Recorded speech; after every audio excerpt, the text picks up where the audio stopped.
श्रीमद् भागवत पुराण भगवान की जय। इससे पहले मैंने आपको ब्रह्मा जी की माया का मोह का नाश संक्षिप्त में सुनाया था। आज मैं आपको गोवर्धन धारण के बारे में संक्षिप्त कथा सुना रहा हूं, उसको ध्यान से सुनना। तो सुखदेव जी कह रहे हैं कि परीक्षित, जब इंद्र को पता लगा कि मेरी पूजा बंद कर दी गई है, तब वे नंद बाबा और गोपों पर बहुत ही क्रोधित हुए। परंतु उनके क्रोध करने से होता क्या? उन गोपों के रक्षक तो स्वयं भगवान श्री कृष्ण थे। इंद्र को अपनी पद का बड़ा घमंड था। वे समझते थे कि मैं ही त्रिलोकी का ईश्वर हूं। उन्होंने क्रोध से तिल मिलाकर प्रलय करने वाले मेघों के समर्थक नामक गण को ब्रज पर चढ़ाई करने की आज्ञा दी और कहा, इन जंगली ग्वाल वालों को इतना घमंड सचमुच यह धन का ही नाश है। भला देखो तो एक साधारण मनुष्य कृष्ण के बल पर उन्होंने मुझ देवराज का अपमान कर डाला। जैसे पृथ्वी पर बहुत से मंदबुद्धि पुरुष भवसागर से पार जाने से सच्चे साधन ब्रह्म विद्या को तो छोड़ देते हैं और नाम मात्र की टूटी हुई नाव से कर्ममय यज्ञों से इस घोर संसार सागर को पार करना चाहते हैं, तो कृष्ण बकवादी, नादान, अभिमानी और मूर्ख होने पर भी अपने को बहुत बड़ा ज्ञानी समझता है। वह स्वयं मृत्यु का ग्रास है, फिर भी उसी का सहारा लेकर इन अहिरों ने मेरी अवहेलना की है। अब नंबर आ गया इंद्र भगवान का। ये भी भगवान की माया में फंस गए। एक तो यूं धन के नशे में चूर हो रहे थे, दूसरे कृष्ण ने इनका और बढ़ावा दे दिया और तुम लोग जाकर इनके इन धन के घमंड और हैकड़ी को धूल में मिला दो तथा उनके पशुओं को संहार कर डालो। मैं भी तुम्हारे पीछे पीछे ऐरावत हाथी पर चढ़कर नंद के ब्रज का नाश करने के लिए महापराक्रमी मर्द गणों के साथ आता हूं। तो सुखदेव जी कहते हैं कि परीक्षित, इंद्र ने इस प्रकार प्रलय के मेघों की आज्ञा दी और उनके बंधन खोल दिए। अब वे बड़े वेग से नंद बाबा के ब्रज पर चढ़ आए और मूसलाधार पानी बरसा कर सारे ब्रज को पीड़ित करने लगे।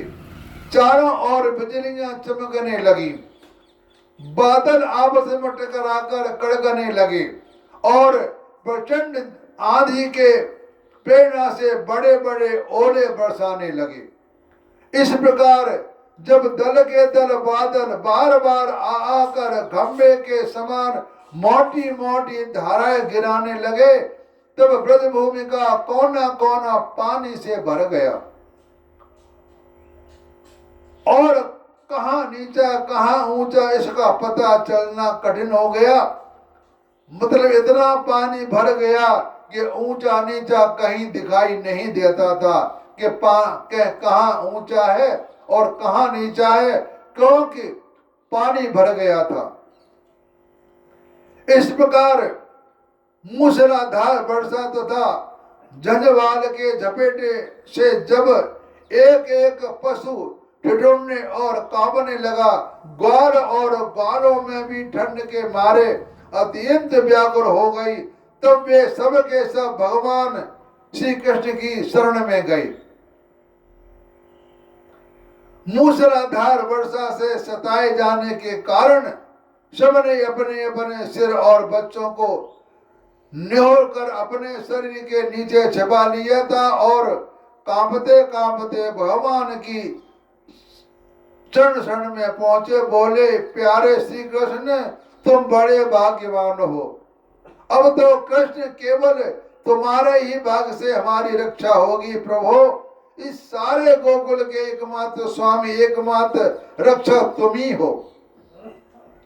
भक्त वत्सल इंद्र के क्रोध से अब तुम ही हमारी रक्षा कर सकते हो। भगवान ने देखा कि वर्षा और ओलों की मार से पीड़ित होकर सब बेहोश हो रहे हैं। वे समझ गए कि यह सारी करतूत इंद्र की है। भैया वो क्यों नहीं समझेंगे, वो तो पर ब्रह्म है, वो तो सबकी मन की बात को जानते हैं, कौन क्या कर रहा है, कहाँ कर रहा है। भगवान सबको देख रहा है, कौन क्या कर रहा है, इसका तो न्याय भगवान ही करता है। हम कोर्ट कचहरी के चक्कर मारते हैं, यह तो एक कर्म करते हैं, लेकिन न्याय तो भगवान ही देता है। जजों का न्याय देना कोई हम उसको मैं न्याय संगत नहीं समझता, क्योंकि ऐसे 90% केस हैं जो कि उनके केस विपरीत जाते हैं। जो चोरी करते हैं वो छूट जाते हैं, और साहूकार होते हैं वो जेल में पहुंच जाते हैं। यह जजों की माया नहीं, यह भगवान की माया है। यहाँ हम चोरी कर रहे हैं और कोर्ट में जाकर हम जीत गए, इसे आप क्या कहोगे? यह भगवान की माया है। चोरी करने के बाद भी, हत्या करने के बाद भी वह आदमी कोर्ट से मुक्त हो जाता है। तो हर जगह न्याय भगवान का ही चलता है। हम लोग तो एक नाम मात्र के लिए है, कोई जित बना है, कोई प्रधानमंत्री बना है, कोई कुछ बना है, लेकिन उसकी लगाम तो भगवान के हाथ में है। जैसा भगवान चाहता है वैसा ही हम लोग करते हैं। वे मन ही मन कहने लगे हमने इंद्र का यज्ञ भंग कर दिया। इससे वे ब्रज का नाश करने के लिए बिना ऋतु के ही यह प्रचंड वायु और ओलों के साथ घनघोर वर्षा कर रहे हैं। अच्छा, मैं अपनी योग माया से इसका भली भांति जवाब दूंगा, भगवान बोले। वे मूर्खतावश अपने को लोकपाल मानते हैं। इनका ऐश्वर्य और धन का घमंड तथा अज्ञान में चूर चूर कर दूंगा। देवता लोग भी सत्य प्रधान होते हैं, इनमें अपने ऐश्वर्य और पद का अभिमान नहीं होना चाहिए। कोई अगर बड़ा अधिकारी है तो उसको अपने पद का कभी अभिमान नहीं होना चाहिए। जिसने अपने पद का अभिमान किया उसका काम सारा तमाम हो जाएगा, उसके पास कुछ नहीं बचेगा। जिसने अहम किया उसका बेड़ा गर्क हो गया। इस सत्य गुण से दुष्ट देवताओं के मान भंग कर दूं, इससे अंत में उन्हें शांति ही मिलेगी। यह सारा ब्रज मेरे आश्रित है, मेरे द्वारा स्वीकृत है, और एकमात्र ही मैं इसका रक्षक हूँ। अतः मैं अपने योग माया से इसकी रक्षा करूंगा। संतों की रक्षा करना तो मेरा व्रत है। अब उसके पालन का अवसर आ पहुंचा, ये भगवान कह रहे हैं।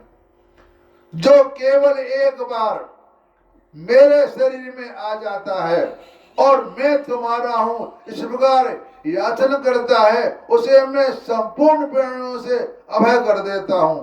यह मेरा व्रत है।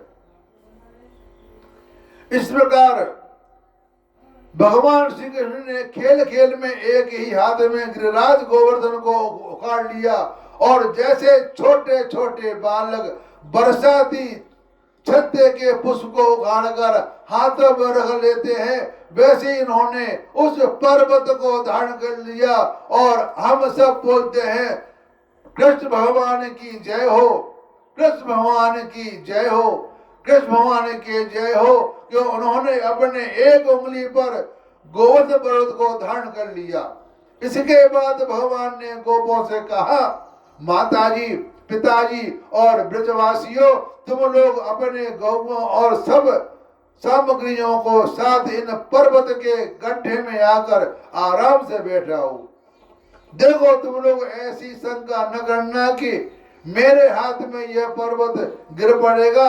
तुम लोग तन की भी चिंता मत करना। इस आंधी पानी के डर से तुम्हें बचाने के लिए ही मैंने युक्ति रची है।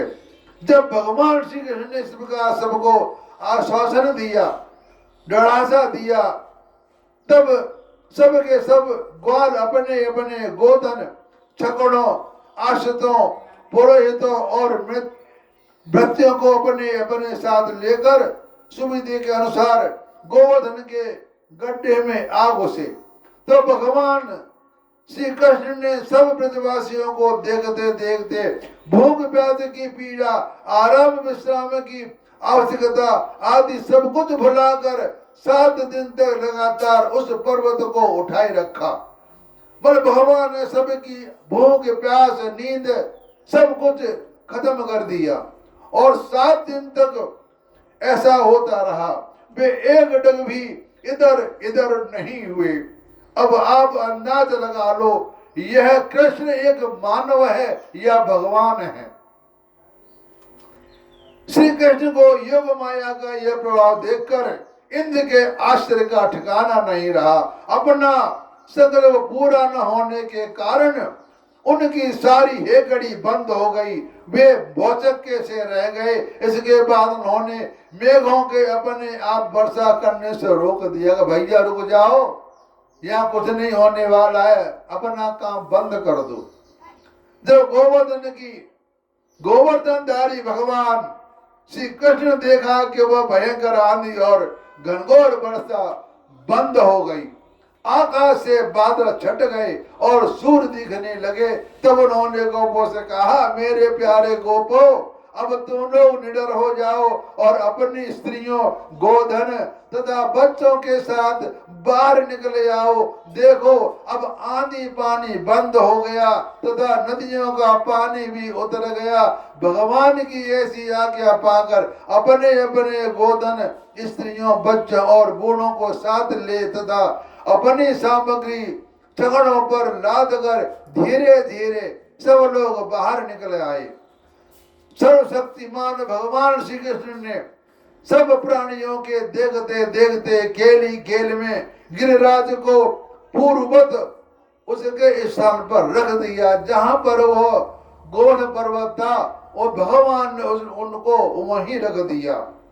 तो ब्रजवासियों का हृदय प्रेम के आवेग से भर रहा था। पर्वत को रखते ही भगवान श्री कृष्ण के पास दौड़ आए और कोई उन्हें हृदय से लगाने लगा, कोई चूमने लगा। सबने उनका सत्कार किया। बड़ी बूढ़ी गोपियों ने बड़े आनंद से स्नेह से दही, चावल, जल आदि के उनका मंगल तिलक किया और उन्मुक्त हृदय से शुभ आशीर्वाद दिया।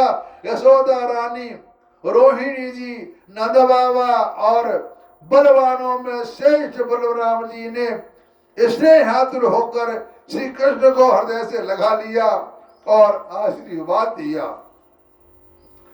तो परीक्षित उस समय आकाश में स्थित देवता, साध्य, सिद्ध, गंधर्व और चारण आदि प्रसन्न होकर भगवान की स्तुति करते हुए उन पर फूलों की वर्षा करने लगे। स्वर्ग में देवता लोग शंख और नौबत बजाने लगे। तुमरु और आदि गंधर्व राज भगवान की मधुर लीला का गान करने लगे। इसके बाद भगवान श्री कृष्ण ने ब्रज की यात्रा की। उनके बगल में बलराम जी चल रहे थे और उनके प्रेमी ग्वाल बाल उनकी सेवा कर रहे थे। उनके साथ ही प्रेममयी गोपियां भी अपने हृदय को आकर्षित करने वाले, उसमें प्रेम जगाने वाले भगवान की गोवर्धन धारण आदि लीलाओं का गान करती हुई बड़े आनंद से ब्रज में लौट आई। देखो भगवान की माया। भगवान ने अपनी सेवा 1 साल तक कराई गोपियों से और गौओं से। उनकी खूब सेवा की दवा करके 1 साल तक। तो ये भगवान अगर चाहता है हम लोग जो भक्ति पूजा पाठ करते हैं, भगवान चाहता है तो हम पूजा पाठ कर सकते हैं, अगर वो नहीं चाहता तो हम कुछ नहीं कर पाएंगे। भगवान का कहना है कि मैं जिसे जितना देना देता हूं उतना ही दूंगा, उससे उसे ज्यादा नहीं मिल सकता। जितना मैं जिसको देता हूं वही उसको स्वीकार करना पड़ेगा।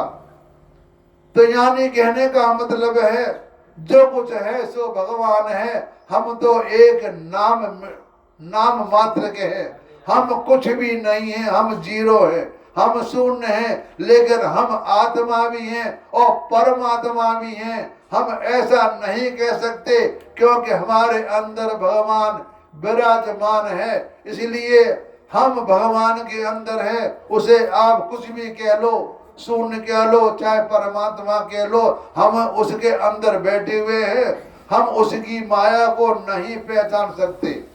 अब मैं बड़ी वाणी को विराम दे रहा हूं, आगे कथा इसके बाद सुनाऊंगा। हरिओम तत्सत। बाद में सुनाओगे?